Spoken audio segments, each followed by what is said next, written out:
In the boundless darkness of the 41st millennium, where loyalty is often a mask and knowledge a weapon, there exists a chapter of the Adeptus Astartes whose origins lie not in triumph, but in shadow. The Blood Ravens, shrouded in uncertainty, veiled in secrecy, stand as one of the Imperium's most enigmatic warrior orders. Loyal, yes, dutiful in service to the Emperor, certainly, but beneath the surface, beneath the polished red and bone of their power armor, there is something else, an itch in the records, a silence in the data vaults, a question no one can fully answer.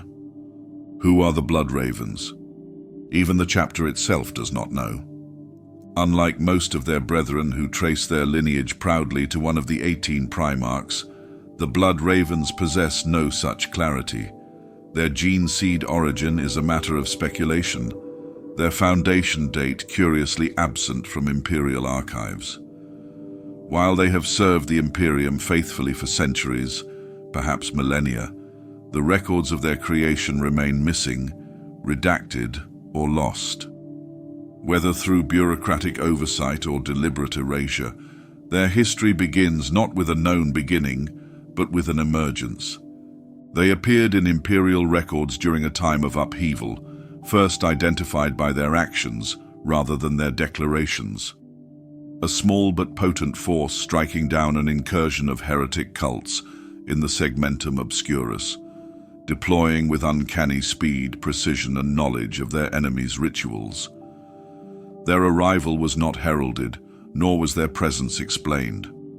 But when the battle ended and the heresy was extinguished, they offered no excuse, no elaboration, only a name: Blood Ravens. From that moment forward, they were recognized, not questioned, not fully understood, but accepted. They earned their place through action. Their deeds were recorded, their titles honored, and their heroes celebrated. But always, they stood slightly apart, like guests who never admitted how they had entered the room. What truly sets the Blood Ravens apart is not only their murky past, but their obsession.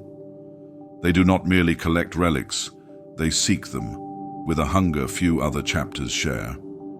Knowledge is not just a tool for them, it is a necessity, a driving force behind every campaign. They scour battlefields not only for victory, but for lore, records, fragments of forbidden texts.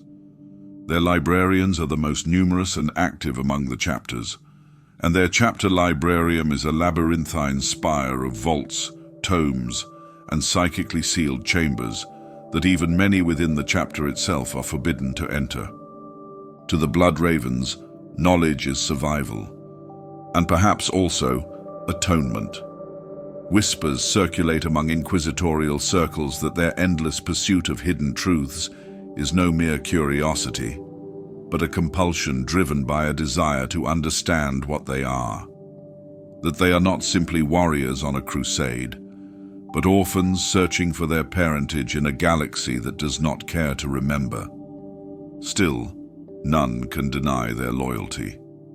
The Blood Ravens have bled for the Imperium in countless theaters of war, from the hive wars of Cirrus Delta to the protracted campaigns of the Kaurava system. They have faced demons, heretics, Xenos, and worse. Their strength is undeniable, their discipline unwavering. And yet, there is a silence in the spaces they leave behind. Allies often note their tendency to work alone, to hold back information even in joint operations, to claim relics from war zones without consulting local authorities or Mechanicus protocol. Officially, their status as a Codex-adherent chapter protects them from reprimand. Unofficially, many within the Imperium's various institutions regard them with wary respect, useful but unpredictable. In the quiet corridors of Titan and the black vaults of the Ordo Malleus, their name is spoken with both admiration and caution. For while the Blood Ravens have never turned against the Imperium, their proximity to forbidden knowledge and their pattern of secrecy draws uneasy comparisons to those who have. And yet they endure, because in a galaxy as broken and bleeding as this, the Imperium needs warriors who ask the questions others fear to voice.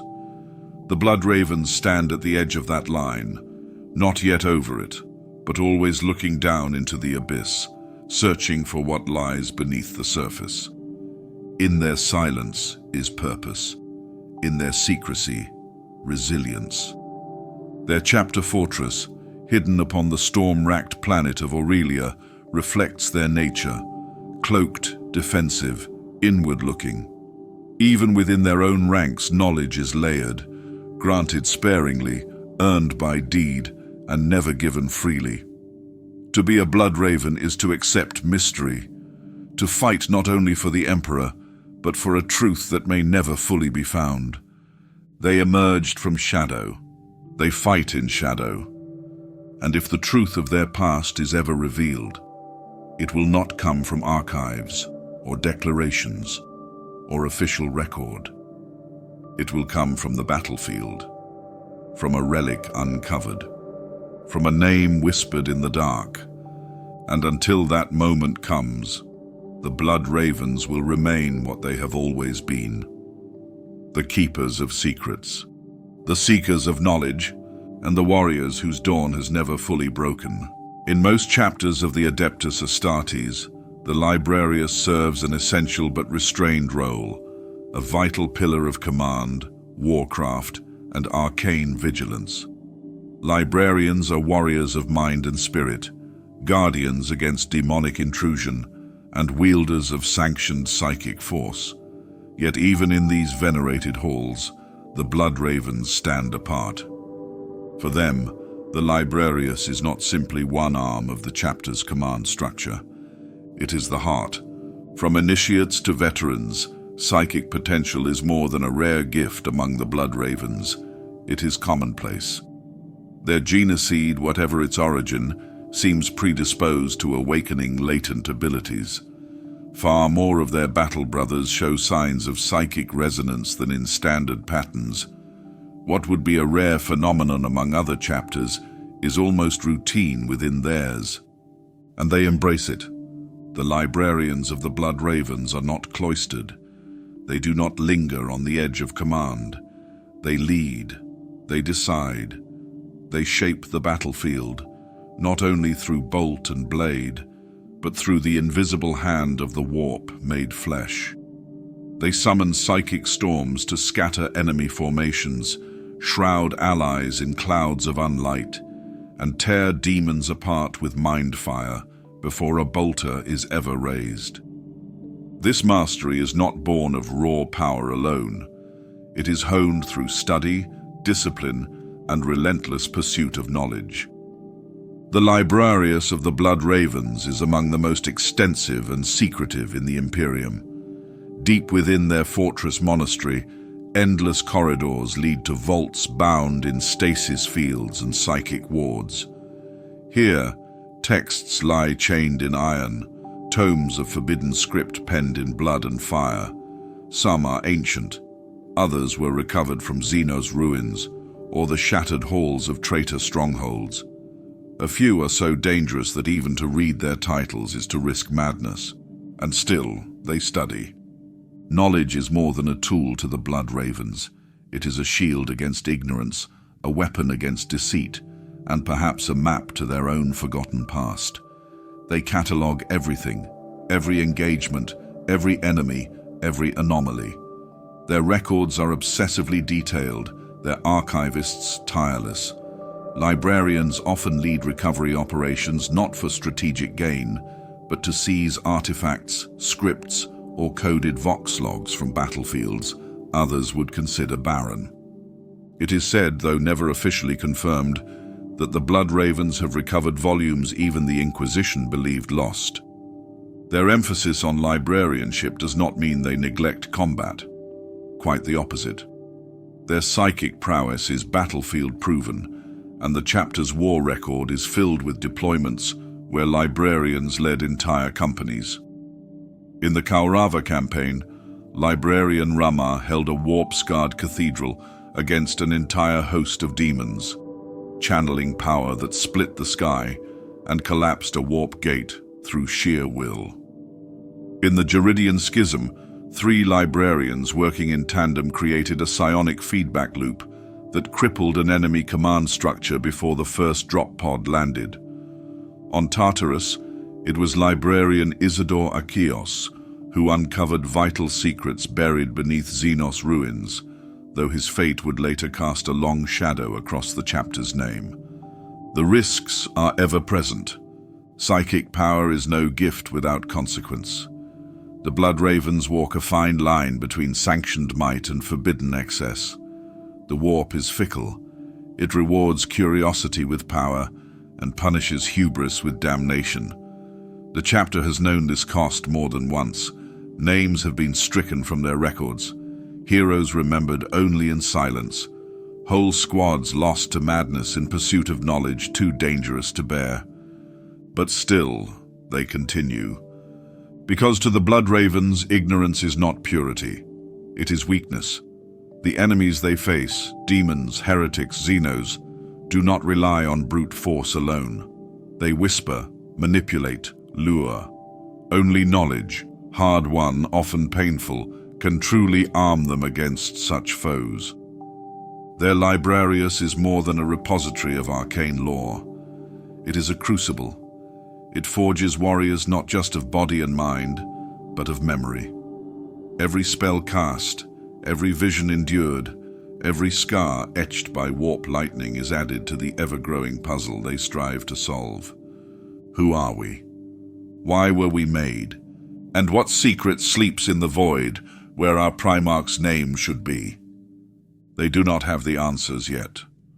But in every psychic engagement, in every fragment of lost scripture, in every surge of warp-born power that does not claim their soul, they come one step closer.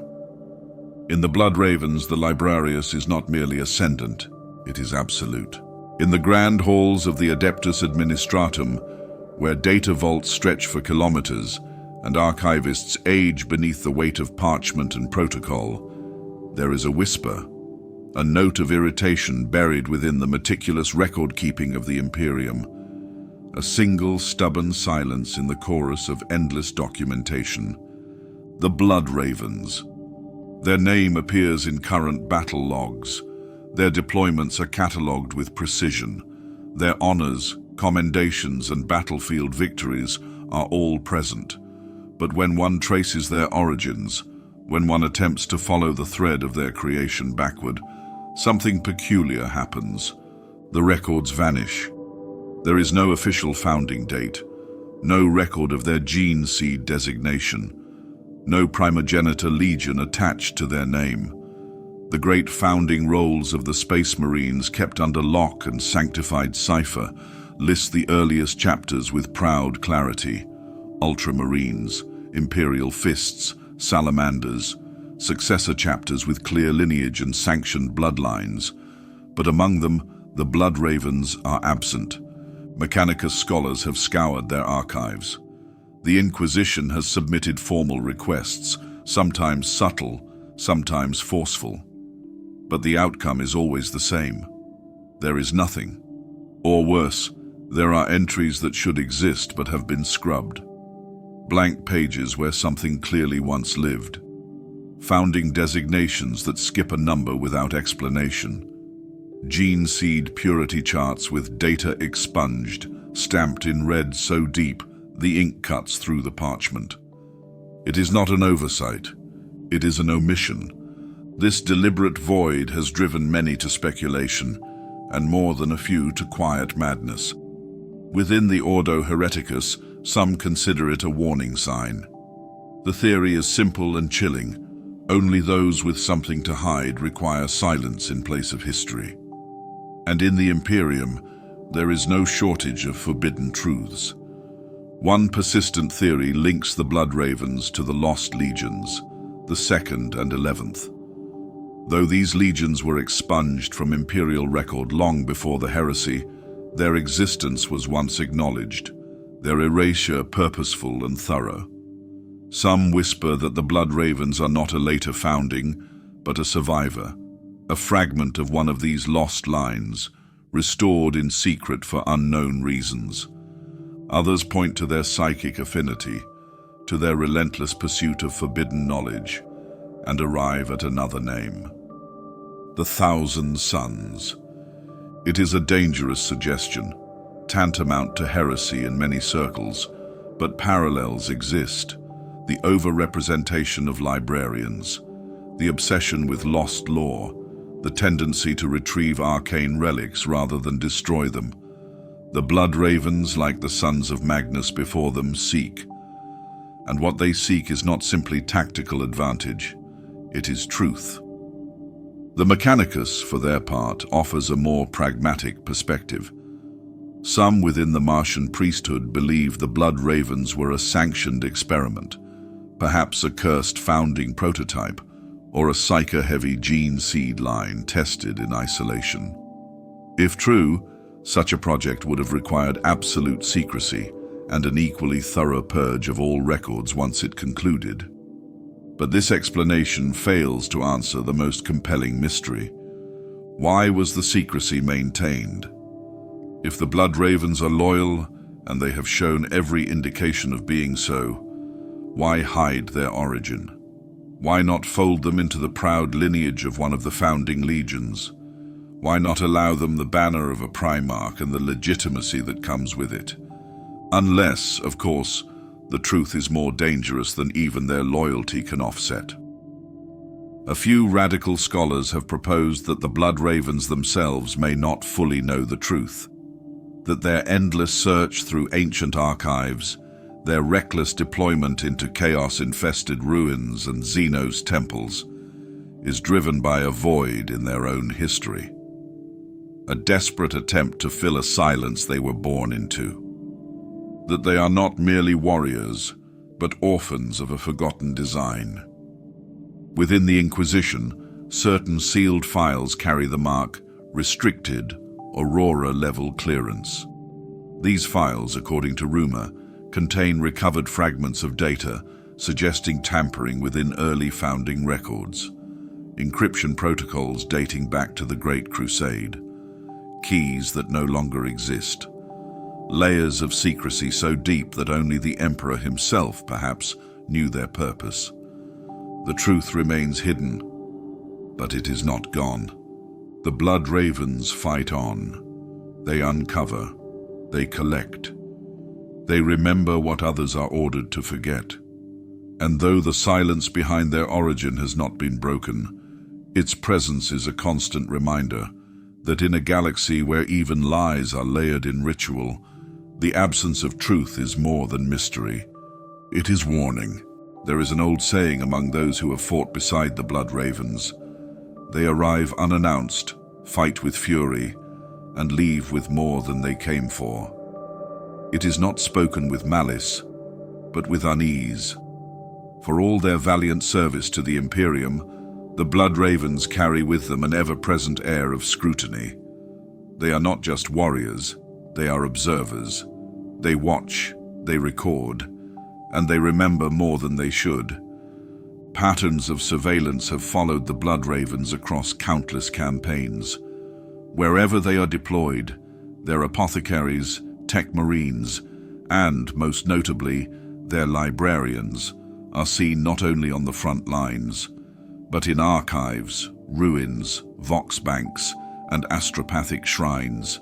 They gather, they listen. Data slates are removed from enemy strongholds before enemy corpses are cleared. Cogitators, even those corrupted or condemned, are disassembled with disturbing haste.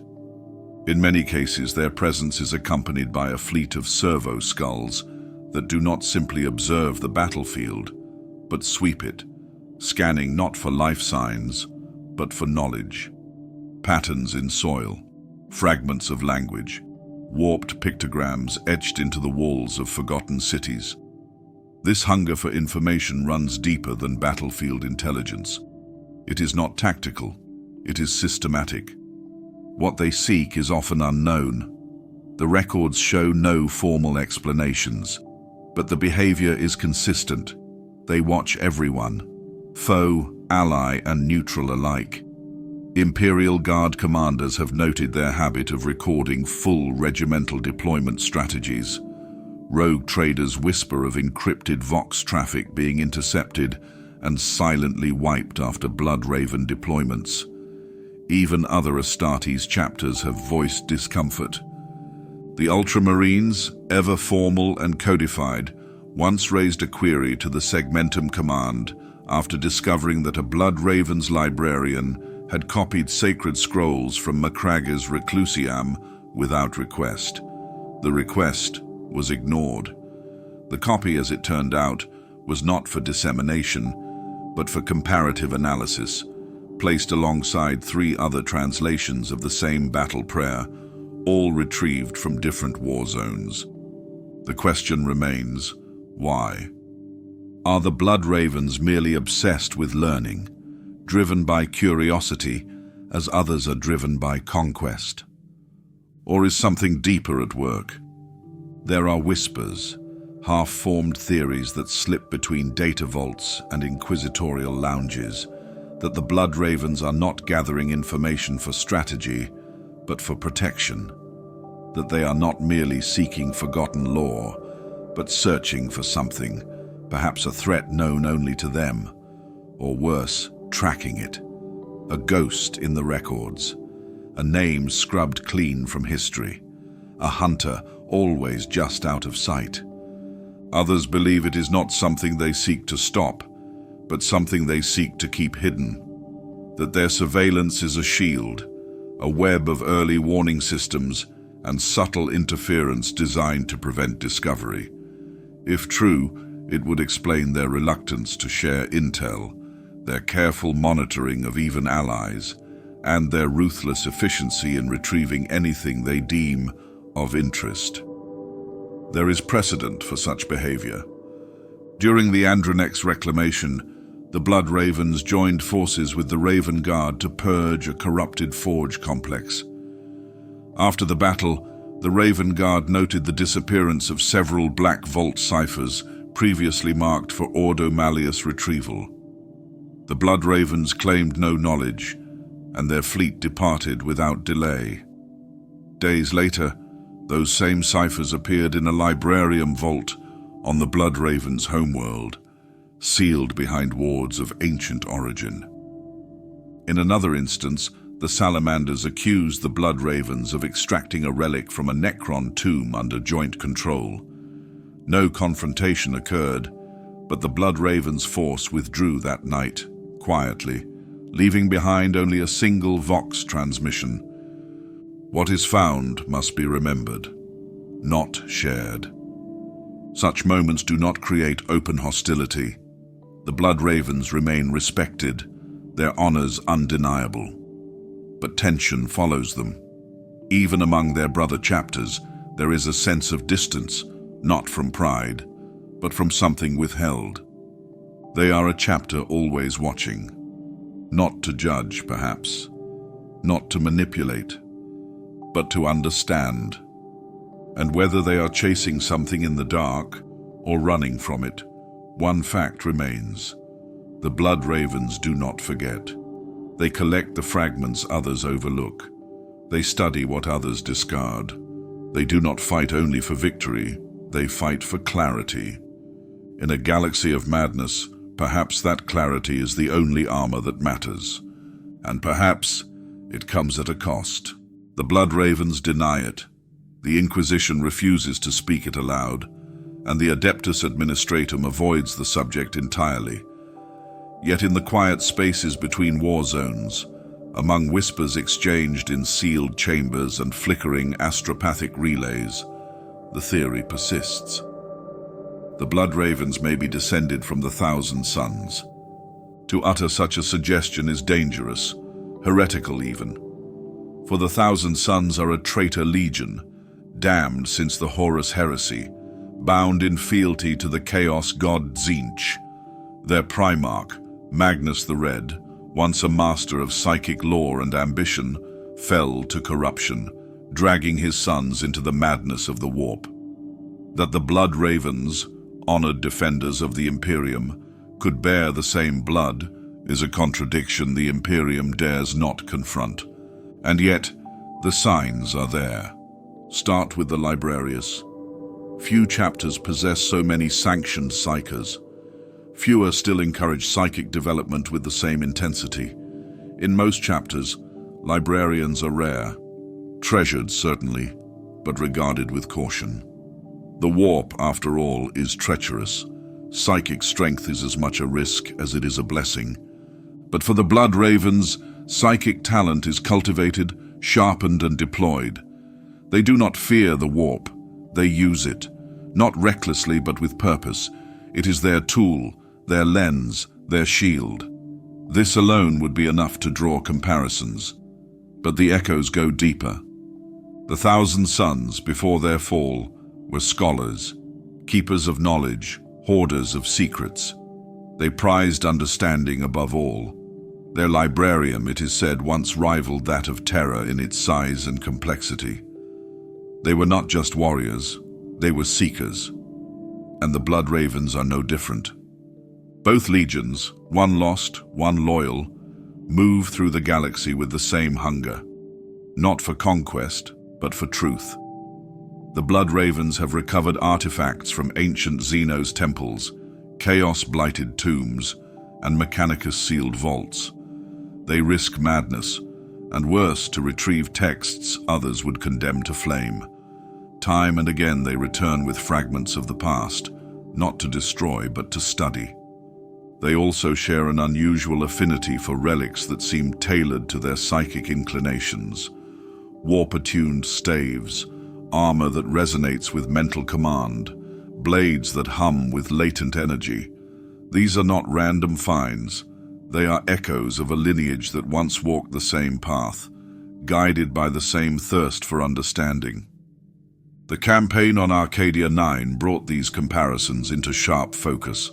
There, buried beneath 1,000 years of ash and ruin, lay a vault inscribed with runes not seen since the heresy. The Blood Ravens secured the site before the Ordo Malleus could intervene. What they found has never been publicly revealed, but those present described the runes as matching pre-heresy Prosperoan design. They took everything. The vault was sealed behind psychic wards, and no further access has been granted. One inquisitor who protested the chapter's unilateral action vanished soon after. No accusations were made, no investigations followed. The connection is circumstantial, but dense. Magnus the Red, the Crimson King, was a master of foresight, of layered prophecy and encoded meaning. His legion followed suit, writing history not in ink, but in symbol and silence. The Blood Ravens often operate the same way. Their librarians are known to speak in riddles. Their chapter records are not chronological, but thematic, grouped by conceptual resonance rather than temporal sequence. It is as if they feel history rather than recite it. And what of their name? The Blood Ravens. A strange title, one not linked to a founding world, a famous campaign, or a known hero, but to two symbols deeply associated with Magnus's legacy. Blood, for sacrifice, for the crimson tides of Prospero, for the price of forbidden knowledge. And ravens, for memory, for watchers, for those who circle over death and do not look away. It is not proof, but it is not easily dismissed. If the Blood Ravens are descended from the Thousand Sons, what does it mean? Are they tainted, redeemed? A forgotten shard of loyalty preserved in defiance of fate? Or were they engineered, intentionally hidden, their origins buried beneath layers of secrecy, to give the Imperium one more weapon against chaos, forged from chaos's own shadow? The chapter offers no answers. They do not speak of their past, because they cannot, and yet they seek it, ceaselessly.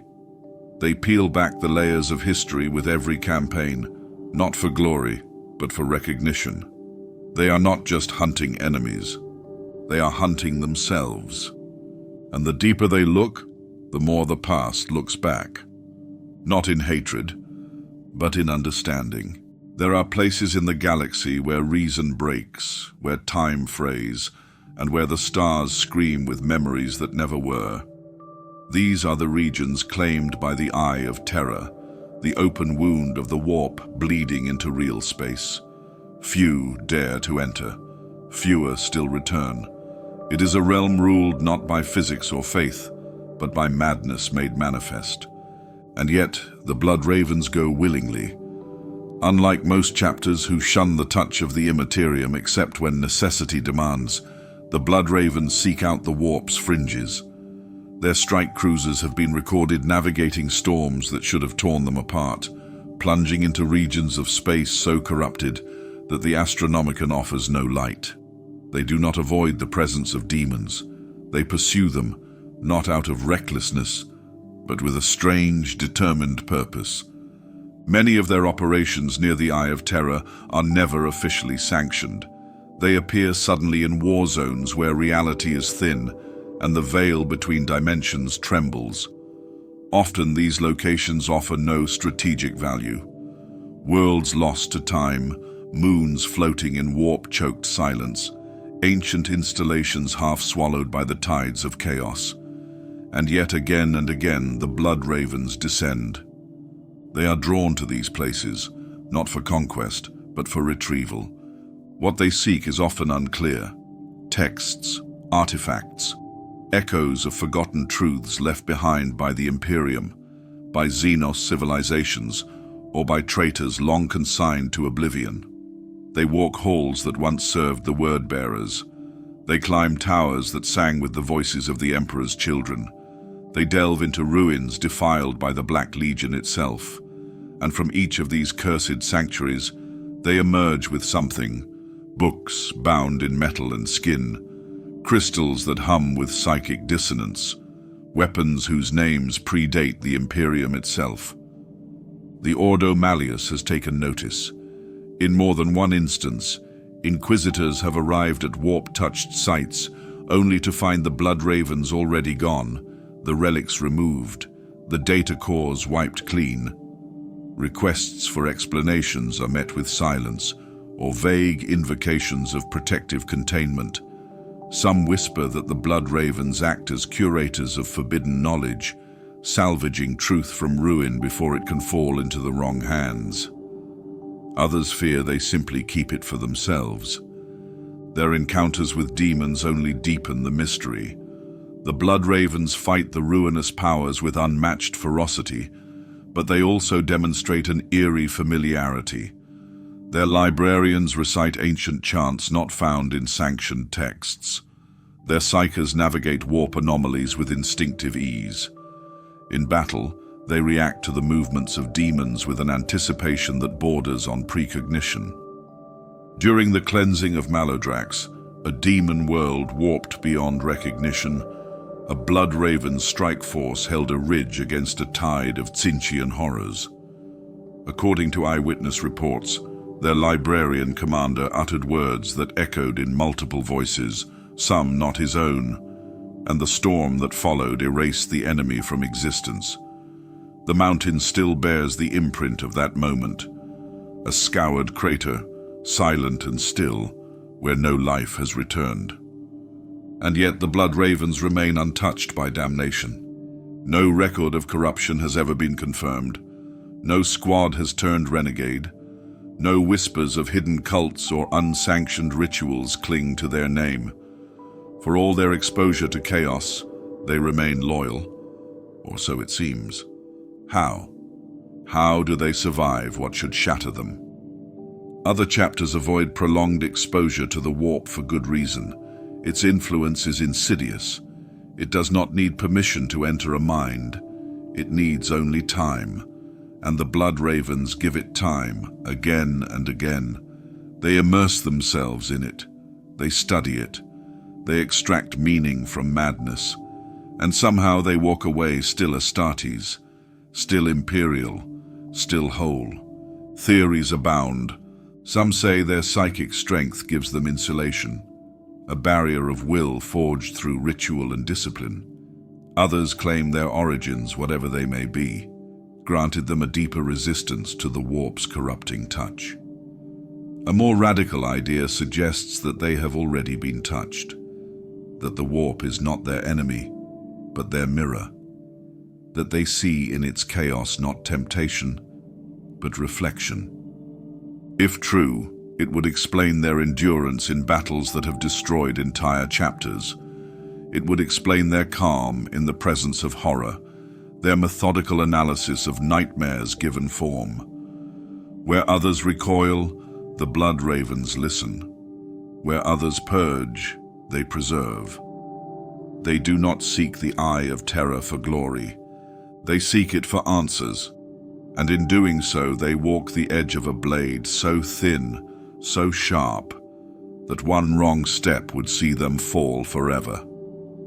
But still they walk it, again and again, because for the blood ravens, the price of ignorance is greater than the risk of corruption. And in the eye of terror, where truth is buried beneath lies and fire, they believe, perhaps more than anything else, that something is waiting to be found. Among the names carried with reverence by the blood ravens, one stands above the rest, not for mystery, but for unwavering presence. Gabriel Angelos, chapter master, warrior, leader, and reluctant steward of secrets he did not ask to inherit.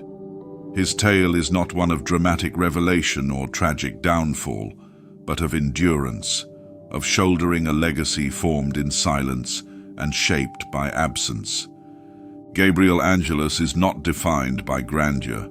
He is not the loudest voice, nor the most psychically gifted among his brethren.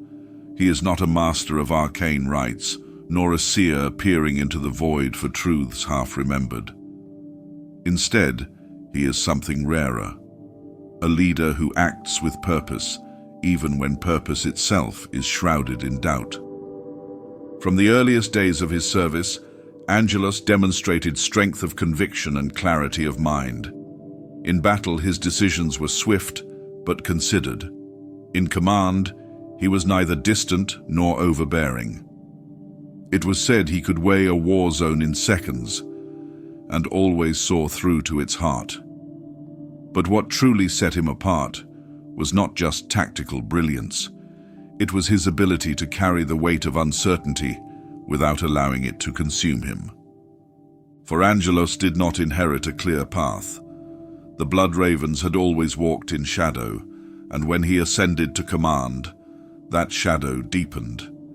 He knew what others would not say aloud, that their chapter's origins were a void, that whispers of the thousand suns trailed them like smoke, that the things they found in the dark sometimes raised more questions than answers. And yet, he led. The Kaurava conflict tested him like few others. Surrounded by enemies both external and internal, Angelos was forced to weigh every alliance, every command, against a backdrop of chaos and concealed truths. He confronted not only the warp, but also the temptation to unravel the secrets his predecessors had buried. In the end, he chose silence, not out of fear, but out of responsibility. There were truths he knew that could fracture what remained, but even silence carries weight. Angelos' wariness grew as he uncovered patterns too calculated to be coincidence, recovered texts from cursed libraries, psychic visions from librarians who awoke screaming, repeating glyphs encountered across unrelated campaigns.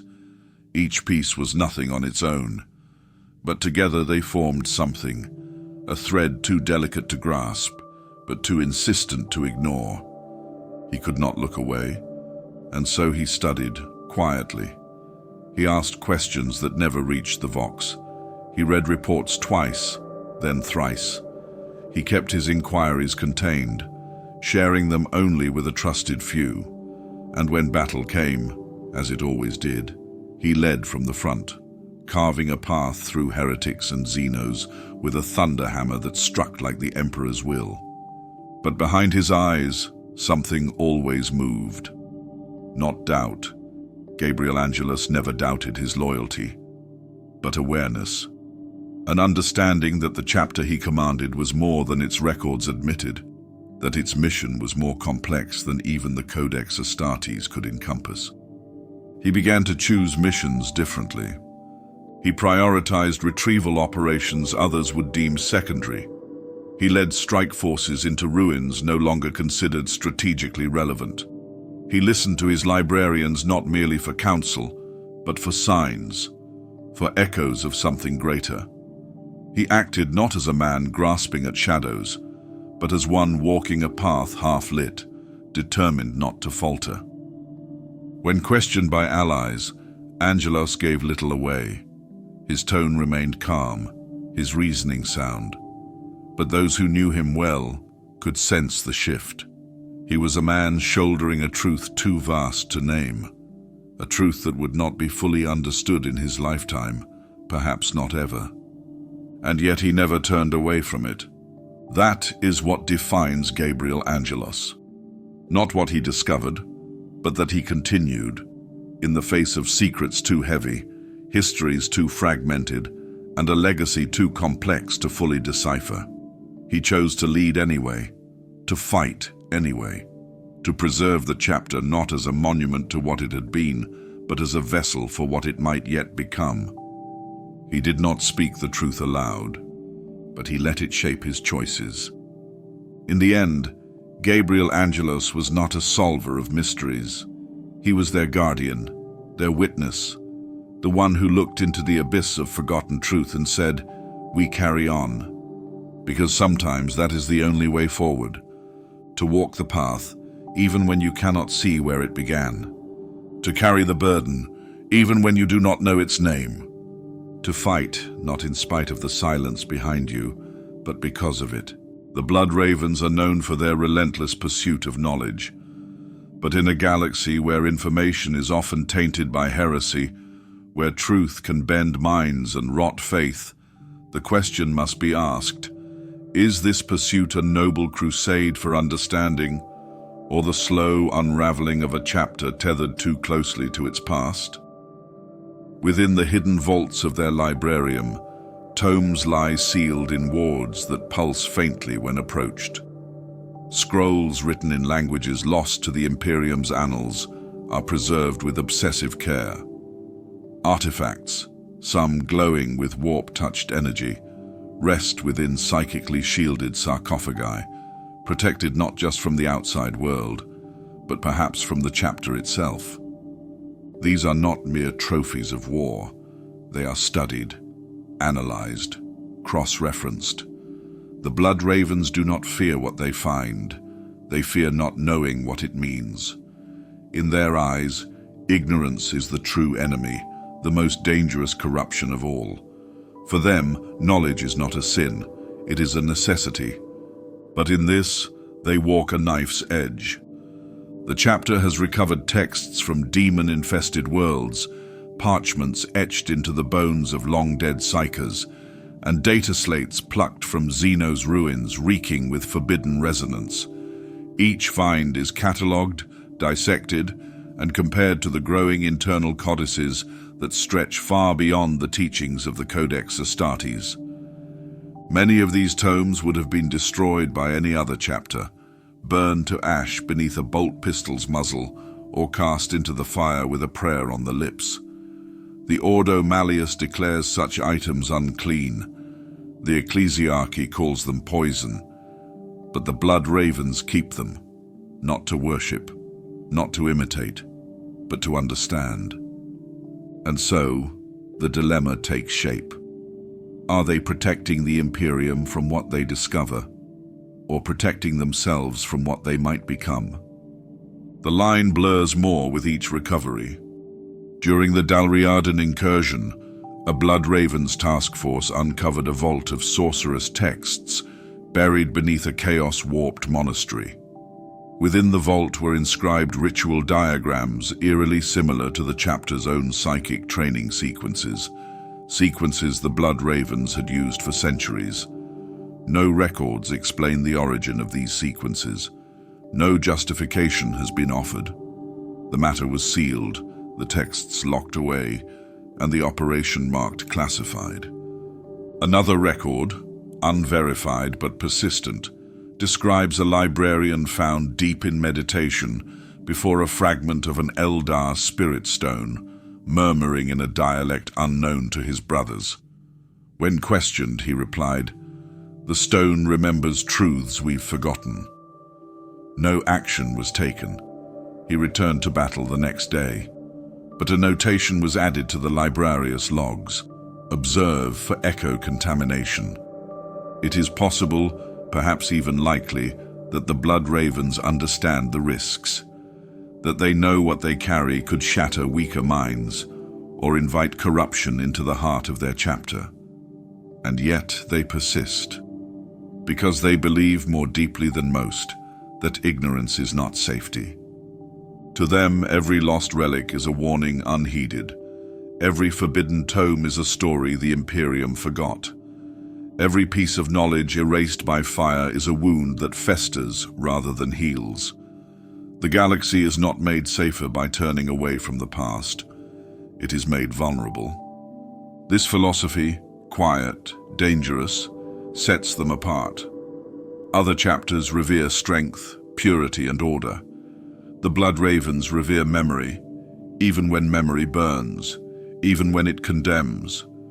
But what happens when the truth they uncover points back at them?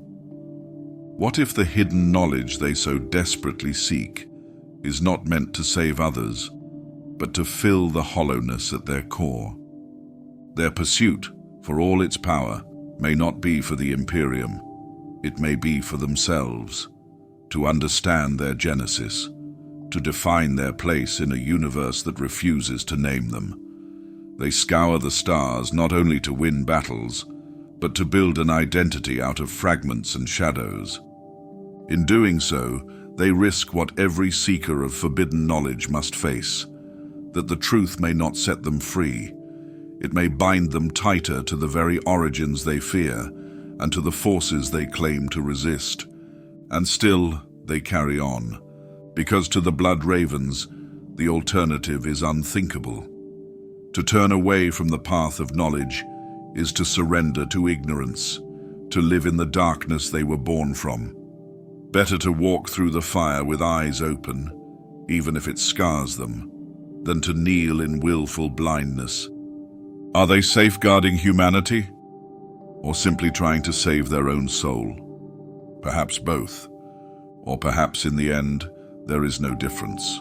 In a galaxy ruled by rigid hierarchy, enforced loyalty, and sanctioned truth, the existence of the Blood Ravens poses an uncomfortable question, not just to scholars and warriors, but to the very idea of imperial control. Why are they allowed to exist? A chapter with no known Primarch, no founding date, no confirmed gene seed origin. A Librarius so vast and psychically attuned that it borders on the esoteric. A pattern of operations that frequently involves forbidden relics, lost texts, and exposure to chaos. Any other force, Imperial Guard Regiment, Rogue Trader House, even another Astartes chapter, would long ago have fallen under censure, surveillance, or outright extermination. But not the Blood Ravens. They are left alone. Not just tolerated, but granted wide berth. Their requests for deployment are approved with minimal resistance. Their presence on worlds controlled by the Adeptus Mechanicus, the Inquisition, even the Adeptus Custodes, is met with quiet nods rather than challenge. It is as though an unspoken agreement surrounds them, an invisible shield of permission that no one claims to have given. And so, within certain inquisitorial circles, a darker speculation has emerged. The Blood Ravens may not be a mistake. They may be a controlled variable, a sanctioned anomaly, left to operate outside the rigid parameters of imperial design in order to study what? The effects of psychic proliferation on space marine gene seed, the long-term survivability of knowledge-driven warfare, or perhaps something deeper still, a living experiment in what happens when a chapter is born without clear loyalty to a known Primarch, and forced to shape itself entirely from memory. These ideas are not found in official reports. They are buried in sealed missives, passed between inquisitors of the Ordo Malleus and the Ordo Xenos, marked with sigils that deny reproduction or storage. They refer to the Blood Ravens in code names: Echo Cells, Project Ember, Gene Study, Variant Theta. The tone is not hostile, it is clinical, measured, as if watching the slow progress of a long-term gamble. Some go further still. There is a theory, radical even by the Inquisition standards, that the Blood Ravens are part of a plan the Emperor himself set in motion. A contingency. A hidden force designed not to uphold the Imperium's current form, but to observe it, to record its failures, to survive its fall. In this interpretation, the Blood Ravens are not a blind spot. They are the Emperor's witnesses, custodians not of tradition, but of knowledge deliberately denied to others. Where the Codex Astartes dictates structure and duty, the Blood Ravens seek understanding. Where the ecclesiarchy demands faith, they demand proof. Their very existence challenges the mechanisms of the Imperium, not through rebellion, but through quiet defiance. They ask questions no one else is permitted to ask, and perhaps that is exactly why they are still allowed to exist. If this is true, then the Blood Raven's freedom is not a flaw in imperial bureaucracy. It is a feature, a crack left deliberately in the wall, a pressure valve in a system that must occasionally test its own limits, lest it collapse under the weight of its own dogma. The Inquisition, ironically, may serve as both observer and enabler in this regard. The Blood Ravens have clashed with Inquisitors before, but these incidents are few and rarely escalate. Files are sealed. Relics are reclaimed without contest. Even those who question the chapter's behavior tend to do so after the fact, not before. It is as though a consensus exists behind closed doors. Let them search. Let them fight. Let them find what we are not brave enough to seek. This raises another question. If the Imperium, at its highest levels, knows the Blood Ravens are anomalous and allows it, what else has it sanctioned in secret? How many other blind spots are by design? The Imperium is vast, its enemies are legion, and its survival often depends not on purity, but on exception. The kind of exception that can go where others cannot, that can see what others refuse to see, that can bear truths too dangerous for the masses. In that light, the Blood Ravens are not a threat. They are an instrument, a scalpel wielded rarely, quietly, but with deliberate intent. And yet, scalpels can cut more than their target. If the Blood Ravens are being used, then they may also be becoming something beyond control, a force shaped by secrecy, honed by truth, and untouched by the Imperium's usual chains. If their loyalty ever shifts, even slightly, if they decide that safeguarding the future matters more than preserving the present, they will become something new.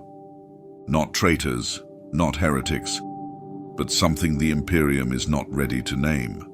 And in that moment, the blind spot will no longer be the Emperor's. It will belong to everyone who failed to watch them watching. The Blood Ravens do not speak of their past, not because they are forbidden, but because there is nothing there to tell. No Primarch's name adorns their chapels. No great founding tale echoes through their halls. No shared memory binds their battle brothers beyond the wars they've fought and the knowledge they've gathered. What should have been a saga written in blood and honor is instead a blank page, fluttering in a galaxy of parchment already scorched by flame. And perhaps for them, that absence is sacred, because the Blood Ravens have made something out of that silence. They have built a legacy, not of inheritance, but of determination. Where other chapters fight to preserve a tradition, the Blood Ravens fight to define themselves. Each mission, each recovered artifact, each whispered truth pulled from the ashes of forgotten worlds is a step forward in the dark. They may not know where they began, but they are unflinching in the direction they walk. Yet the question remains, always unspoken and ever present. Are they truly loyal sons of the Imperium, or something else? Their actions speak of honor, of sacrifice. They have stood against demons and heretics. They have died on 1,000 worlds for humanity's survival. They have served with courage, often without recognition, often in places where even the bravest fear to tread. If loyalty is measured in deeds, then the Blood Ravens are unquestionable servants of the Emperor's will. But there are shadows. There are recovered relics whose sigils resemble those used by the 1,000 Suns before their fall. There are rituals conducted in silence beneath Librarius vaults, known only to those with minds strong enough to resist madness. There are voices murmured through time and warp storm that speak not of origin, but of continuity. Patterns that extend too far back, link too closely with heresy, and trace shapes that mirror betrayal. And through it all, the Blood Ravens say nothing. They neither confirm nor deny. They do not protest the accusations.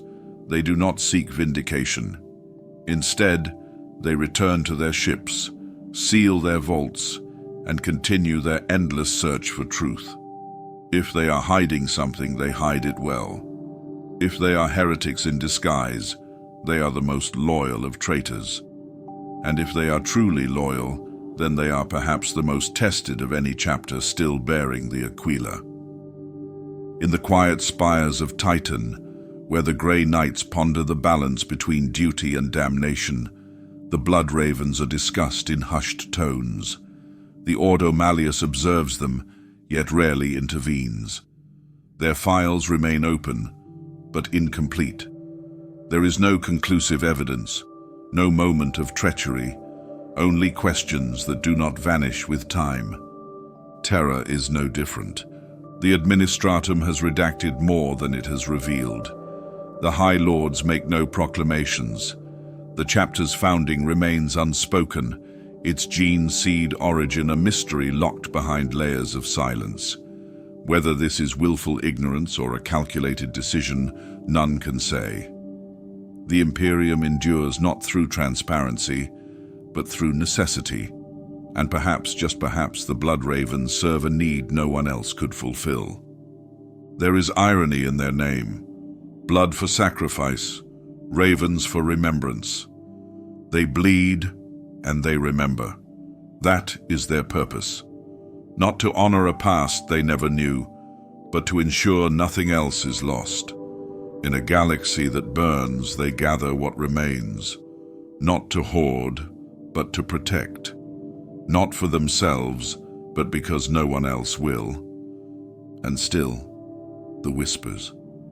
That they are descendants of Magnus the Red, that they were born of forbidden experiments, that they are a sanctioned deviation the Imperium dares not admit, that they are the bridge between order and heresy, balanced only by their own refusal to fall. They have been accused, they have been questioned, but never condemned, because no one truly knows, and perhaps that is the heart of it. In the end, does origin matter more than action? Is it better to serve from a place of darkness and doubt, or to follow blindly in the name of inherited glory? If the Blood Ravens fight with honor, protect the Imperium, and stand against the tide, must they answer for a truth buried in time? Or is it enough that they fight at all? The Blood Ravens themselves will not say. Their oaths are sworn in silence. Their legacy is built in shadow. And when they are gone, when the last librarian closes the last vault and the final relic is locked away, they will leave behind not confession or clarity, but a question that echoes through the halls of Titan and the throne world of Terra alike. Were they ever truly ours? Or were they something more? Something older? Something forgotten? Something never meant to be found? In the long shadow of the Horus heresy, among the towering legends of the Emperor's 20 sons, one name resists final definition. Alpharius, or perhaps Omegon, the last Primarch discovered, the first to vanish, and the only one to exist as two. Alpharius Omegon. A single name. A divided truth. Unlike the other Primarchs, whose presence was marked by thunderous wars or radiant revelation, Alpharius emerged with a whisper. The histories are unclear. Some say the Emperor found him late in the Great Crusade. Others suggest he was never lost at all. But what is known, or at least agreed upon, is that Alpharius was not alone. He had a twin. Omegon. Identical in mind, form, and function, the two brothers operated in perfect symmetry. One often took the name of the other. On the battlefield, among their own legion, or even among fellow Primarchs, none could be sure which was which. The duality was not a quirk. It was a strategy, a living paradox, wrapped in secrecy and precision. Together they commanded the Alpha Legion, the 20th and final of the Emperor's Space Marine legions. The others had sigils of honor, banners of pride. The Alpha Legion adopted the Hydra, many heads, ever-growing, impossible to sever. Their doctrine reflected this. Where other legions struck with brute force, the Alpha Legion infiltrated, subverted, and shattered from within. They turned battles before the first blade was drawn. They crippled supply lines, sowed discord in enemy ranks, and infiltrated with surgical precision. Entire wars were won before the enemy even realized they had begun. Deception, misdirection, layered manipulation. These were not tools to the Alpha Legion. They were instincts. Their unity under Alpharius and Omegon was absolute, not because they were the strongest or the most revered, but because they embodied the Legion's central truth. Identity is fluid. What matters is the mission. This culture of anonymity spread to every level of the Legion. Initiates were trained not to seek glory, but to disappear. Commanders assumed each other's identities. Even Alpharius and Omegon themselves were imitated by their officers to confuse enemy intelligence. A single warrior might bear the Primarch's name on the field, and his enemies would never know if the real Alpharius stood before them, or merely another mask. But the duality that defined the Legion also placed them apart.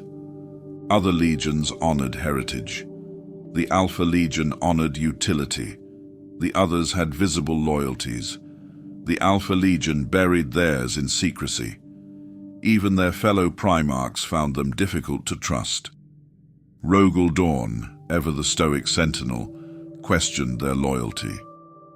Guilliman, with his fondness for order, bristled at their autonomy. Only Horus, it seemed, understood them, or thought he did. And when the heresy came, the Alpha Legion's role would be both vital and inscrutable. They sided with the traitors. That much is certain. But why they did so, and whether they truly believed in the War Master's cause, has never been made clear. For a legion so rooted in deception, even their betrayal is suspect. The most persistent theory speaks of the Cabal, an ancient coalition of Xenos and Seers who showed Alpharius and Omegon a vision, that only through the Emperor's death could chaos be defeated.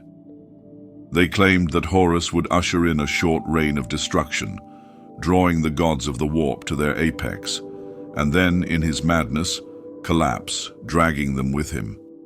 If the Emperor triumphed, they warned, the Imperium would endure forever, stagnating beneath his divine rule, feeding chaos endlessly with its faith and failure. Presented with such a vision, the twins made a choice. They turned against the Emperor, not in hatred, but in cold calculation, not for power, but for outcome. A paradox. To save humanity, they must doom it. Or so the Cabal believed. or so Alfarius believed. Or perhaps it was Omegon. The truth is hidden in layers, like every other decision they made. From that point forward, the Alpha Legion became the most dangerous traitors of all, not because they openly attacked the Imperium, but because they did not. They infiltrated, they destabilized, and even today, 10,000 years later, they still operate in cells and shadows, their true motives unknown. Are they still traitors? Or did their betrayal mask a deeper loyalty? Is the Legion fractured, with half fighting for chaos and half resisting it? Or is the division a ruse? A lie told so often it became indistinguishable from truth. With Alfarius dead, perhaps, and Omegon silent, perhaps, the questions persist. Every Alpha Legion operative could be a loyalist, or a heretic, or both. One head, two faces. One legion, infinite possibilities. And in the silence left behind by their twin Primarchs, the Alpha Legion continues its work.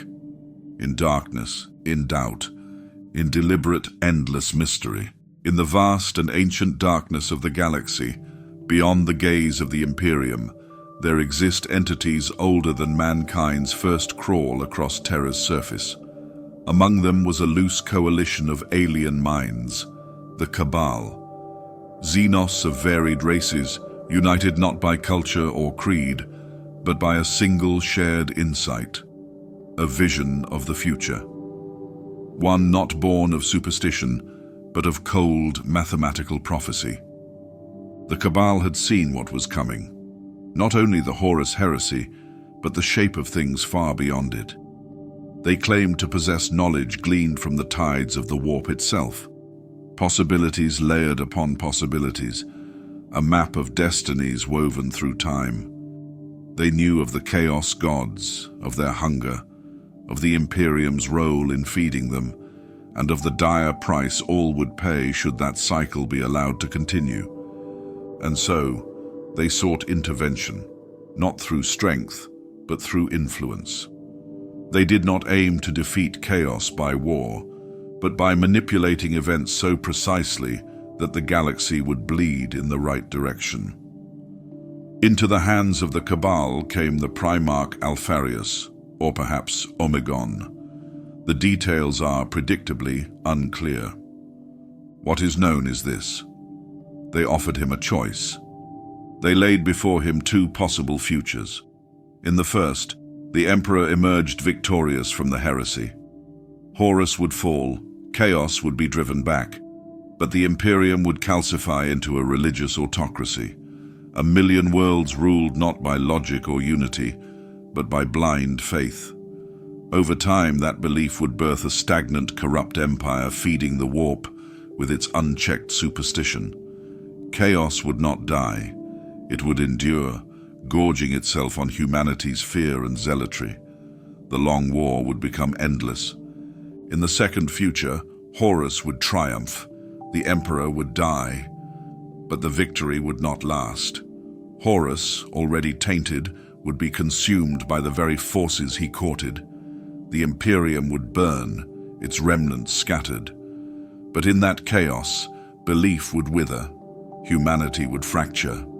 Without concentrated worship, the Chaos Gods, starved of faith, would begin to fade. The galaxy would suffer, but in time, perhaps, heal. Presented with these two paths, the Alpha Legion chose the second. They chose damnation. It was not a decision made lightly, nor without cost. To betray the Emperor was unthinkable, but to serve him and ensure the eternal survival of chaos was worse still. Alfarius and Omegon believed that in siding with Horus, they were condemning themselves for the sake of all mankind. Their treachery was not born of ambition. It was a calculated sacrifice. This is the heart of the Legion's tragedy. Unlike their traitor kin, the Alpha Legion did not turn out of pride, or rage, or ideological schism. They turned because they believed it was the only way to save humanity in the long run. They walked into darkness willingly, knowing it would consume them. They chose to be misunderstood, reviled, and hunted by the very Imperium they sought to protect. The Cabal's prophecy gave them clarity and perhaps a cruel sense of purpose. For a legion so rooted in secrecy and manipulation, it made a perverse kind of sense. Their greatest deception would not be to their enemies, but to their allies. To all outward eyes, they became traitors. But in their own vision, they remained loyal, not to the Emperor as he was, but to the dream of what humanity might become without him. And yet, like all prophecies, the Cabal's vision was not absolute. The Alpha Legion's betrayal did not unfold exactly as foreseen. Horus failed. The Emperor survived, though shattered. The Imperium endured, but broken and hollowed, consumed by bureaucracy and cult. Chaos did not fade, it flourished.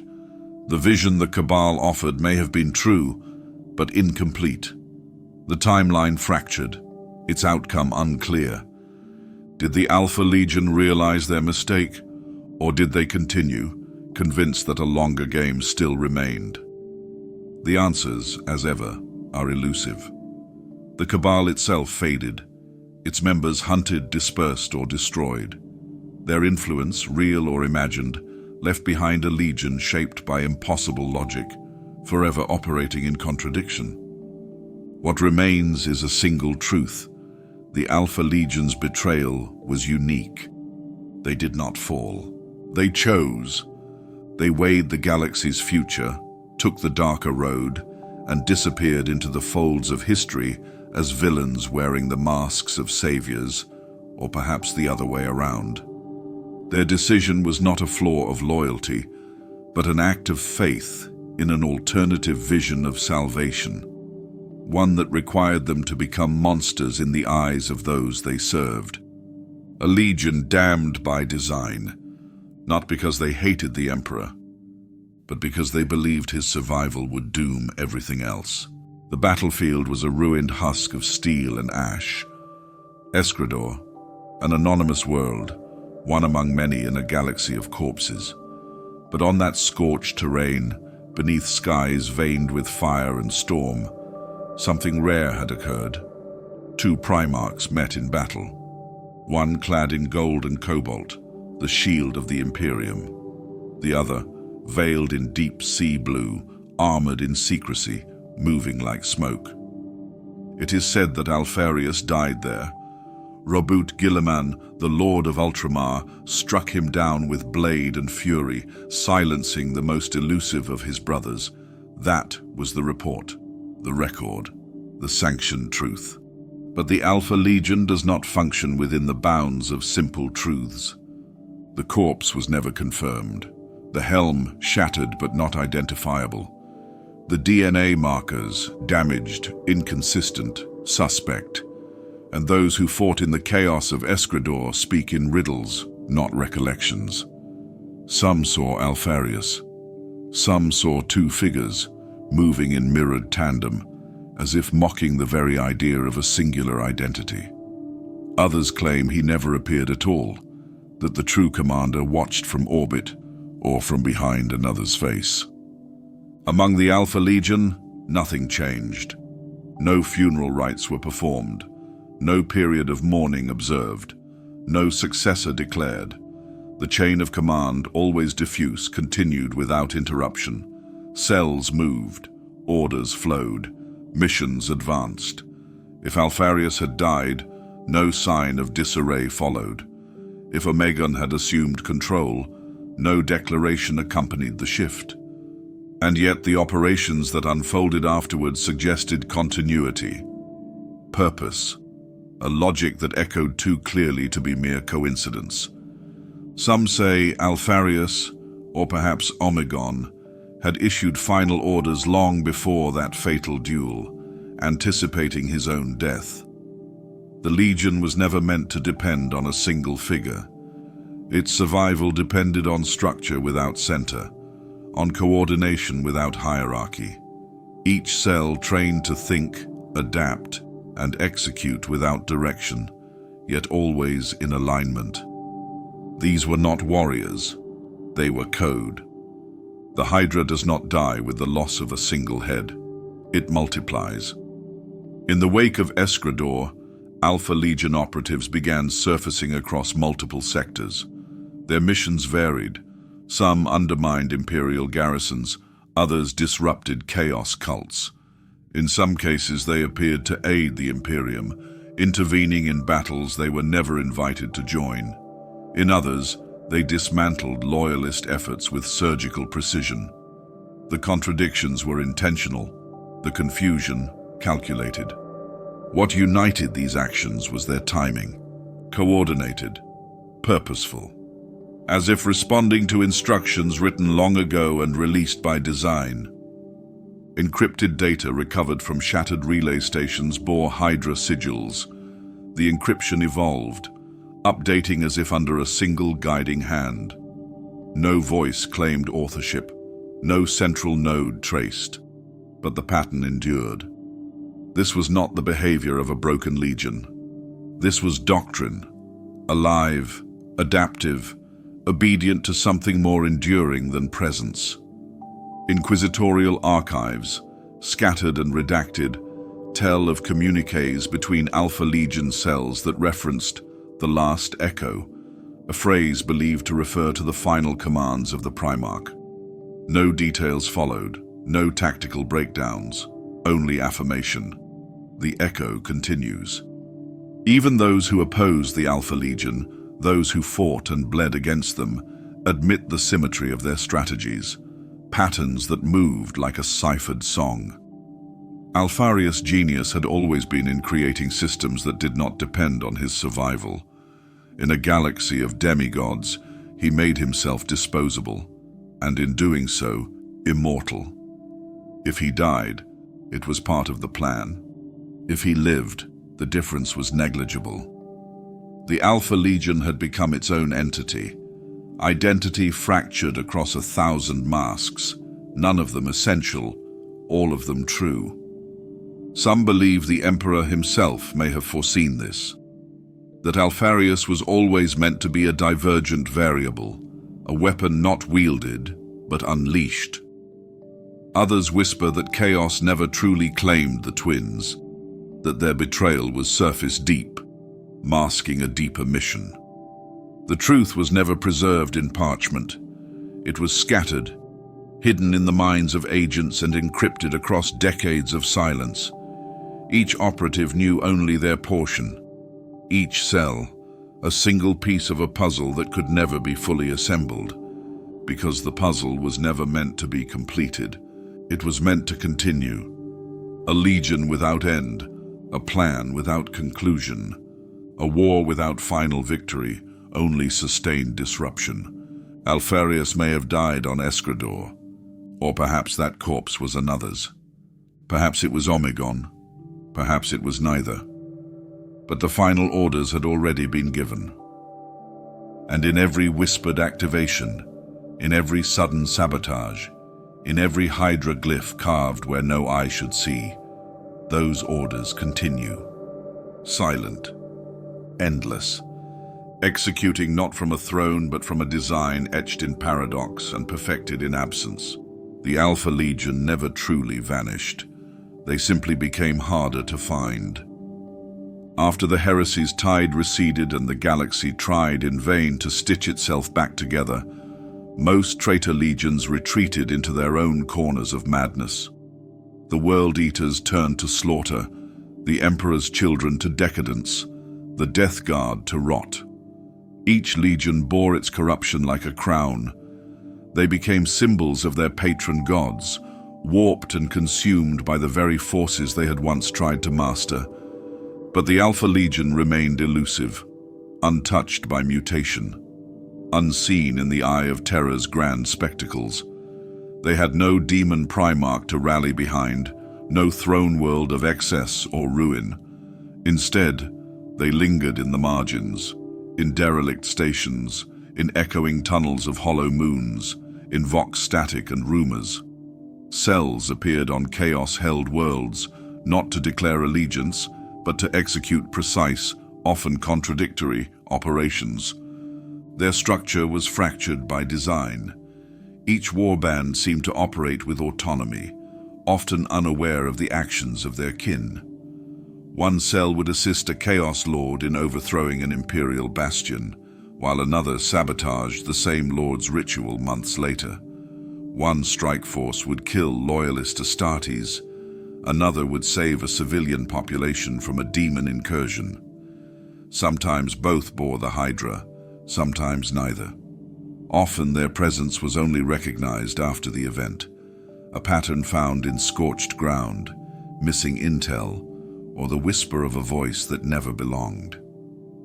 To the Imperium, this created a logistical nightmare. How do you fight an enemy who never stays in one place, never claims victory, and never tells you what they want? The Alpha Legion became the unkillable myth, the traitors who did not die, the shadows that did not fade. Where their traitor brothers fought openly, they subverted. Where others screamed their loyalty to the dark gods, the Alpha Legion remained silent. And that silence made them more dangerous than any screaming berserker or plague-ridden cultist. To loyalist chapters, encountering the Alpha Legion is a war of uncertainty. The Imperial Fists once uncovered a network of informants feeding them vital Chaos Fleet movements, only to later learn the data had been manipulated, designed to lure them into an ambush, 3 campaigns in the making. The White Scars reported pursuing a warband for 6 years across the eastern fringe, only to realize their own command structure had been infiltrated from the beginning. The Alpha Legion had known every move before it was made, and yet the traitor legions hold little love for them either. The Black Legion regards them with suspicion. The word-bearers consider them godless meddlers. Even among those who bathe in the warp's gifts, the Alpha Legion is seen as an outlier, a force that refuses to fully embrace damnation. Many within chaos-held space believe the Alpha Legion serves no god at all, that their purpose, if it ever existed, is now only habit and momentum, that they continue because they must, not because they believe. But others think differently. Some say the Alpha Legion fights not for chaos, but against it, that their continued operations serve a long-dead ideal, the Cabal's prophecy, the notion of guiding humanity through self-destruction toward eventual rebirth. If true, then every act of sabotage, every act of betrayal, every contradiction is not madness, but strategy. A war not for power, but for balance. The Imperium may never know which is true, its enemies certainly don't. But what is undeniable is the Alpha Legion's persistence. In every segmentum, their fingerprints appear. In uprisings that seem spontaneous. In transmissions that should be secure. In the smallest flickers of betrayal that erupt into full-blown war. They do not need strongholds or grand armies. They need only patience. Each cell operates under its own banner, but all obey the same logic. Mislead, disrupt, endure. If Alfarius or Omegon still lives, they issue no proclamations. If they are truly gone, their legacy guides hands as surely as if they stood behind each blade. War for the Alpha Legion is not about victory, it is about continuity, about ensuring no side ever gains total control, about denying certainty in a galaxy that feeds on absolutes. They play every side against the others, and they are always watching, always waiting. Their contradiction is their armor, their inconsistency, their strategy. No doctrine can contain them, because they are doctrine made fluid.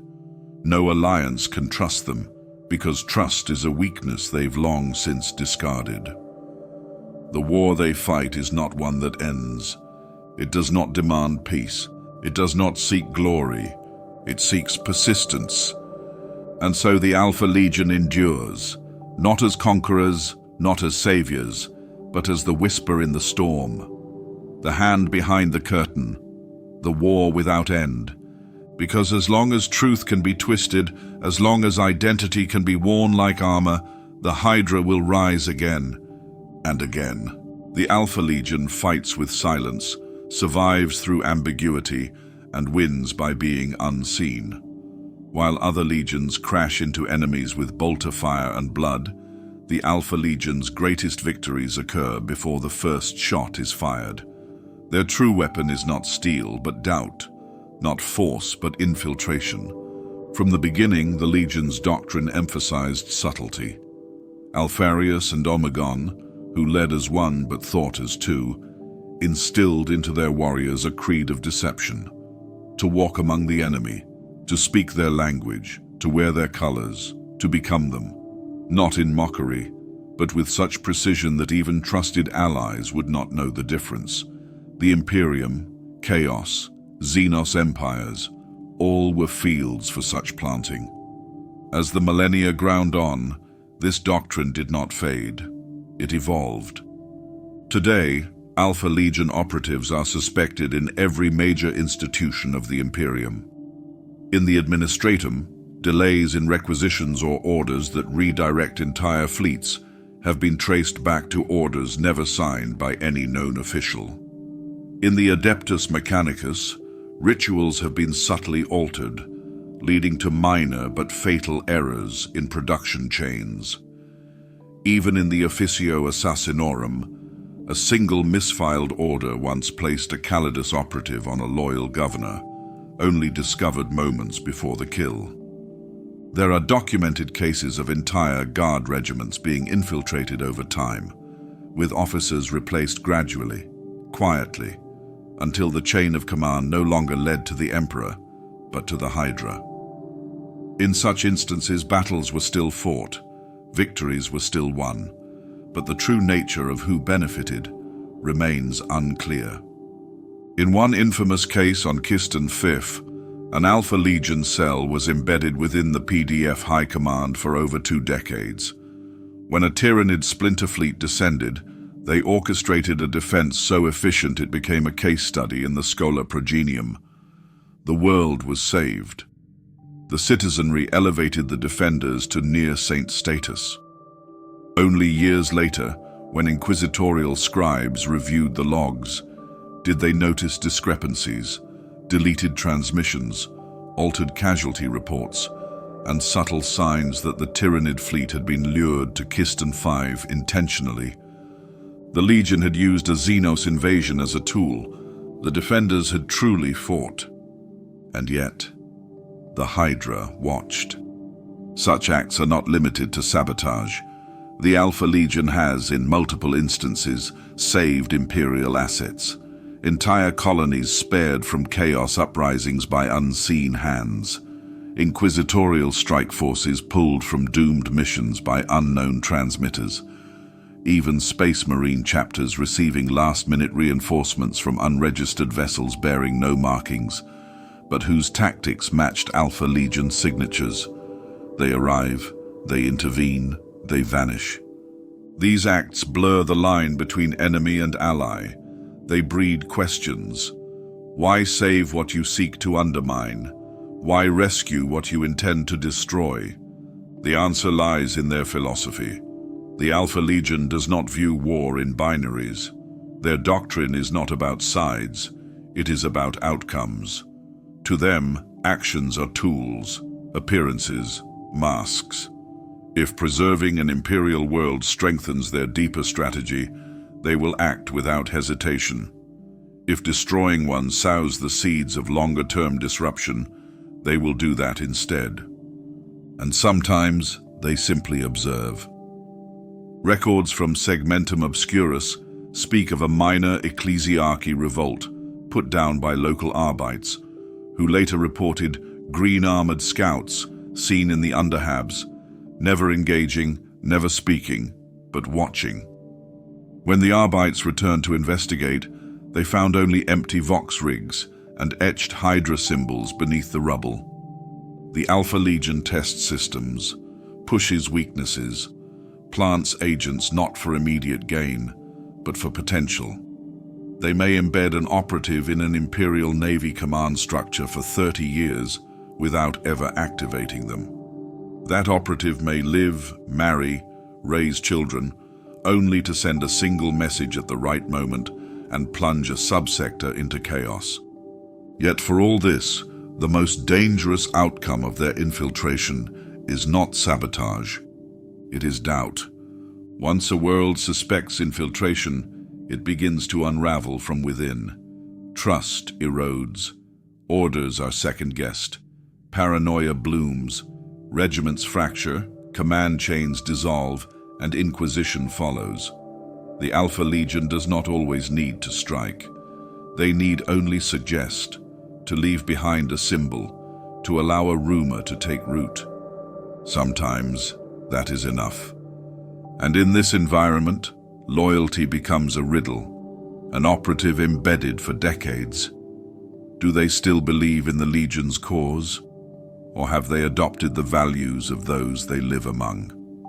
What happens when a spy becomes part of the world they were meant to destroy? When the mask becomes a face? The Alpha Legion does not care. The plan continues. One mask falls, another rises. One identity dissolves, another is assumed. It is not about the soldier. It is about the strategy. And that strategy remains simple. No one can defeat what they cannot understand. No one can kill what they cannot find. No one can fight what already walks among them. In the sealed vaults of the Inquisition and the cryptic tomes of certain radical scholars, there exists a heretical idea, spoken only in the margins of sanctioned texts and encrypted under 100 layers of cipher. It suggests that the Alpha Legion, though branded traitors, may not have turned against the Emperor at all. They may have turned against the Imperium and continued to serve humanity. It is a subtle but profound distinction. The Imperium, after all, is not the Emperor. It is his legacy, twisted through 10,000 years of bureaucracy, cult, and paranoia. What he intended for mankind, unity, knowledge, survival, has long since become a relic, buried beneath dogma and stagnation. To oppose the Imperium, then, is not necessarily to oppose the Emperor's will. Perhaps to some, it is to honor it. This is the foundation of what is known as the Alpharian hypothesis, a radical theory rooted in philosophical fragments and intercepted communications attributed to Alpha Legion operatives. The hypothesis proposes that Alpharius and Omegon, upon being shown the potential futures of the galaxy by the alien Cabal, did not betray the Emperor in spirit, but chose a path of necessary damnation to preserve the species he loved. Their logic was ruthless. If preserving the Imperium meant allowing chaos to feed on 1 billion screaming souls forever, then the Imperium could not be allowed to win. Better to tear it down, let it burn, and build something better from its ashes, something free of divine worship, of demonic influence, of blind obedience. To do this, they would have to become monsters. In this reading, the Alpha Legion's betrayal was not rebellion, it was martyrdom, a choice to be hated, hunted, and misunderstood forever, so that the long game could play out. They would be remembered as traitors, even by those they served. They would never reveal their plan. To do so would be to invalidate it. It could only work if it was believed to be treachery.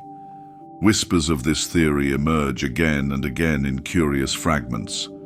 A transmission intercepted during the 13th Black Crusade carried a phrase repeated across multiple battle zones. The Hydra endures, for the garden must grow. Some interpret this as reference to chaos. Others, more cautiously, see it as a statement of cultivation, of preparing fertile ground for a future beyond the long war. In the writings of Inquisitor Damaris Vole, excommunicated and executed for sedition, there is a passage describing an Alpha Legion strike force that destroyed a warp cult, and rather than vanishing, stayed to rebuild the devastated Agri settlement. No identification, no flag. Just silent laborers in scaled armor, leaving at dawn without a word. Vol asked in her final notes, what if they believe they are the last loyal sons? That their mask is not deceit, but protection of us from the truth, and of the truth from us. Librarians and scribes from other chapters have noted Alpha Legion references to the Emperor's dream in stolen documents, never accompanied by praise for the Imperium itself. The implication is clear: loyalty not to the machine of bureaucracy, but to the man who envisioned something better. Yet this possibility terrifies as much as it fascinates. If true, it means there are warriors fighting within the Imperium's heart, disassembling it not out of hate, but to spare it from itself. It would mean the greatest traitors of the heresy are not agents of chaos, but perhaps the only ones who refuse to kneel to any god or throne or legacy. It is a theory that cannot be proven, and if it ever could, it would likely destroy what little unity remains across the stars. And so the question endures, unanswered. Do they still serve the Emperor? Or have they outgrown even his vision? Perhaps the Alpha Legion no longer fights for loyalty, or rebellion, or even survival. Perhaps they fight for a future no one else dares imagine. One in which truth does not require faith, and loyalty does not demand blindness. The Hydra, ancient myth, many-headed beast, impossible to kill. Sever one head, and two grow back. In the Alpha Legion, the symbol is no mere heraldic flourish. It is an identity, a creed, and above all, a warning.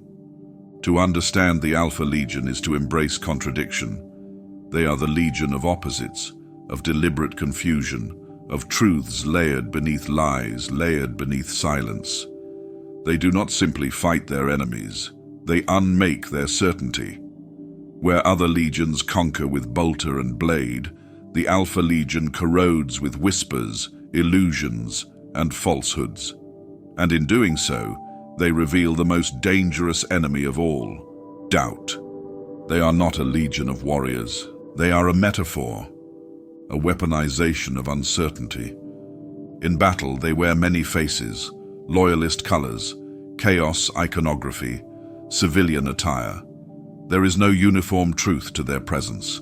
Any warrior might be Alpharius. Any voice might be command.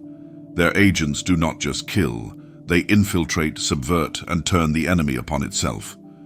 Cults loyal to the Hydra rise in cities already consumed by rebellion. These followers are often unaware they serve the Alpha Legion.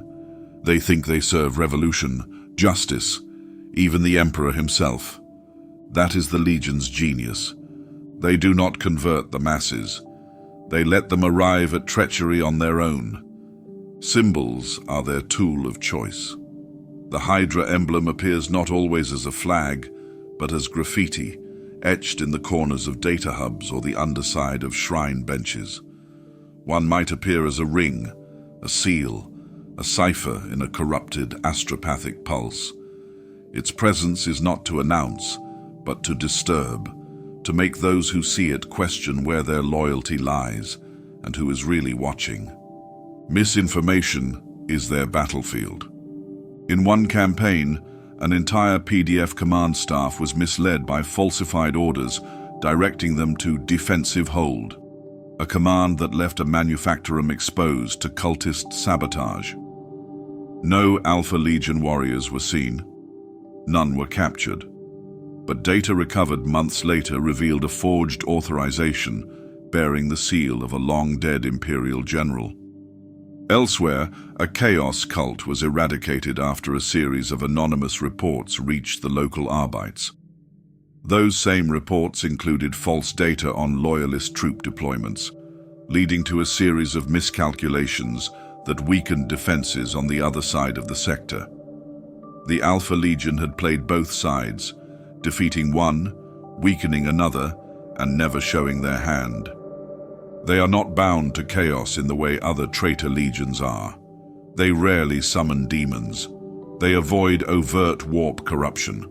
Their rituals are not blood-soaked orgies to dark gods, but precision-calibrated maneuvers of manipulation. It is often said that to be touched by the Hydra is not to die, but to question everything that comes after. To the Alpha Legion, truth is a tool, and tools are meant to be broken. In this way, they have become more than a fighting force. They are an idea, one that spreads wherever fear and ambiguity take root. An inquisitor investigating a data breach might find Alpha Legion patterns, or might be led to believe so. A Space Marine chaplain might deliver a sermon only to wonder, days later, whether the script had been subtly altered. The Hydra lives in that hesitation, and in that hesitation, the Legion wins. Even their own warriors are not immune. Some cells believe they still serve Alpharius, others believe the Legion has no leaders, only mission. Some operate for the War Master's vision, others work actively to dismantle it. They are fractured by design, contradictory in loyalty, unified only in purpose, disruption. The Alpha Legion does not demand obedience. It fosters belief. Belief in whatever form suits the mission. Faith in secrecy. Loyalty to ambiguity. It thrives because it is not meant to be understood. It was made to challenge understanding itself. To fight them is to fight smoke. To track them is to chase echoes. To know them is to doubt yourself. And that is the point. The Alpha Legion does not need to win every battle. It only needs you to wonder, was the message true? Was the ally real? Was the threat ever there at all? And once you've asked, the Hydra is already inside. To most of the Imperium, loyalty is a binary, absolute or absent. You are either with the Emperor or you are against him. Obedience is mistaken for virtue. Conformity is conflated with righteousness. But in the shadows where truth frays and motivations blur, another kind of loyalty endures. A colder, more calculating loyalty. One that might still beat at the heart of the Alpha Legion. They do not sing hymns. They do not kneel before the Golden Throne. They do not raise monuments or repeat the Imperial Creed. But in their own fashion, through choices made in silence and sacrifices rendered without acknowledgement, they may still serve the species the Emperor sought to protect. Not the Imperium, not its bureaucracy or its rotting cult, but humanity itself. The evidence, scattered and circumstantial, is no less compelling for its subtlety. On the industrial world of Damarith, a demonic incursion erupted from a heretical Mechanicus sect experimenting with warp energy. As Imperial reinforcements scrambled to respond, a strike team, unmarked, coordinated, surgically effective, cut down the core cult leaders before the breach widened.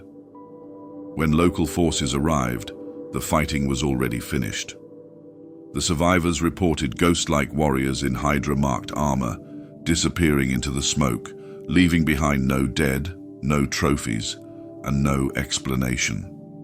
The Mechanicus classified the incident as an anomalous purge, but those who study Alpha Legion patterns recognize the signs: precise elimination of leadership, non-lethal engagement with civilians, and complete extraction.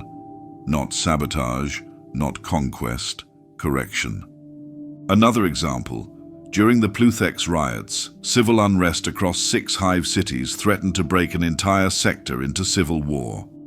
Arbites were stretched thin, and the Astra Militarum delayed. In the chaos, key agitators were assassinated with surgical accuracy, individuals no one had identified as critical until they fell. The riots collapsed within hours. Interrogation of surviving insurgents revealed a common theme. Their orders came from voices behind closed doors, men in plain uniforms who spoke with certainty and vanished without a trace. No group claimed responsibility, but the timing, method, and psychological profile matched known Alpha Legion operations. To call these interventions loyal is to misuse the word by Imperial standards. There was no chain of command, no oath to terror, no appeal to doctrine, but the outcomes benefited Imperial stability. Civilians lived, infrastructure survived, chaos was denied its foothold. This is the paradox of the Alpha Legion. They may destabilize one world to preserve another. They may sacrifice an Imperial commander to remove a corrupt influence the High Lords would never acknowledge. They may arm a resistance movement against the Imperium, not to destroy it, but to burn out a cancer within it that can only be excised through flame. They do not ask permission. They do not wait for orders. They act. Cold pragmatists, yes, but not without purpose. There are operatives within the Inquisition who believe the Alpha Legion retains a strategic vision aligned in some obscure way with the Emperor's original design. Not the divine idol he has become, but the architect of unity, the dreamer of a post-warp humanity, free from superstition and tyranny.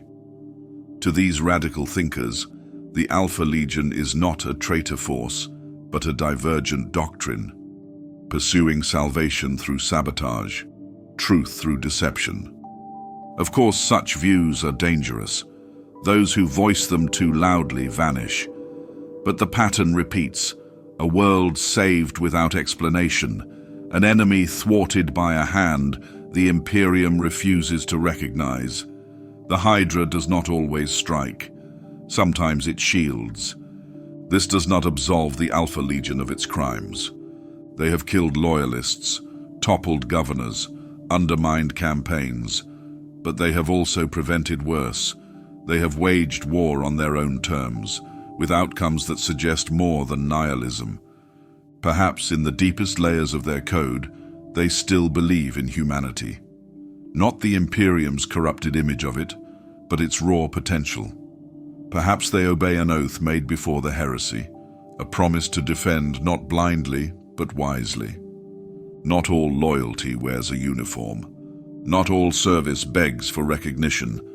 In the end, the Alpha Legion may still serve the Emperor, not the man on the throne, but the idea he tried to build.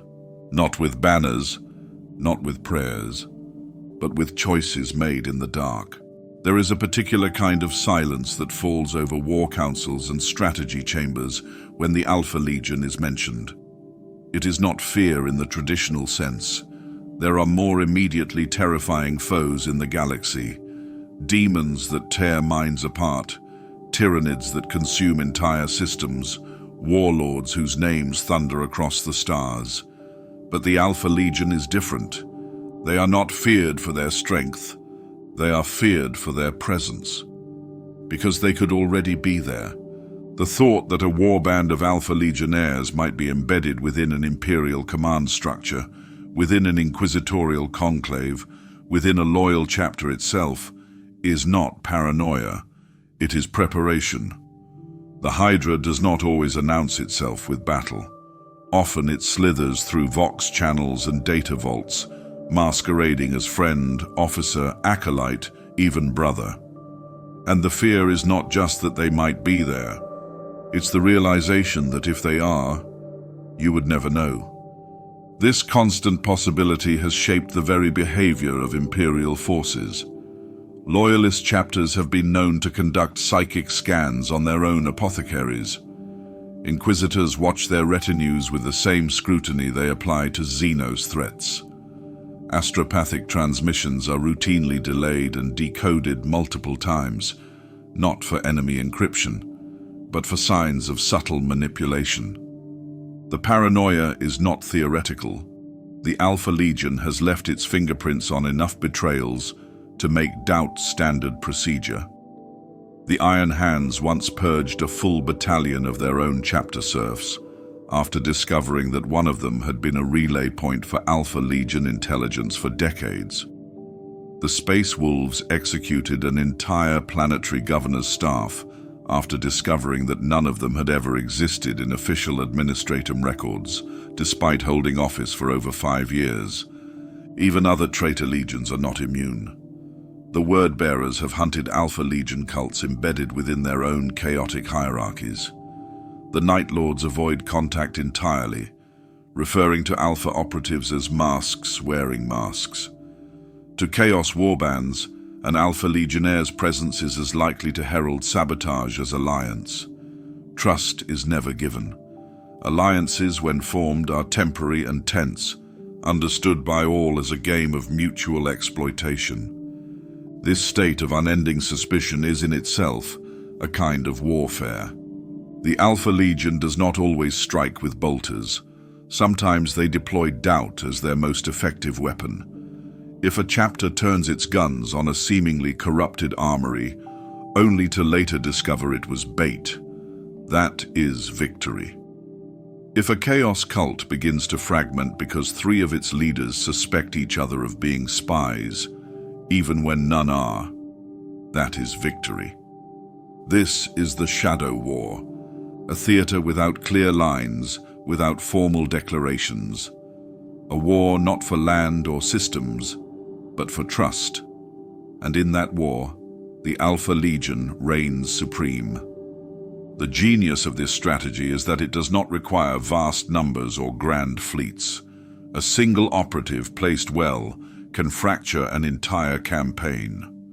A rumor planted in a vox log can halt an advance for days. A glyph burned into a chapel wall can incite riots from within a loyal population. They do not need to fight the Imperium or Chaos. They simply need both sides to keep fighting themselves. And so, the Alpha Legion becomes not just an enemy, but a presence, invisible, insinuated, contagious.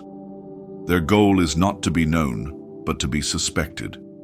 Their victory lies in the conversations behind closed doors, in the extra security checks, in the glances exchanged between commanders who should trust each other, but can no longer afford to. Even their silence speaks. There are reports of operatives remaining embedded for decades, never striking, never moving, simply observing, waiting. And in that waiting, they exert more pressure than 1,000 bolter rounds ever could.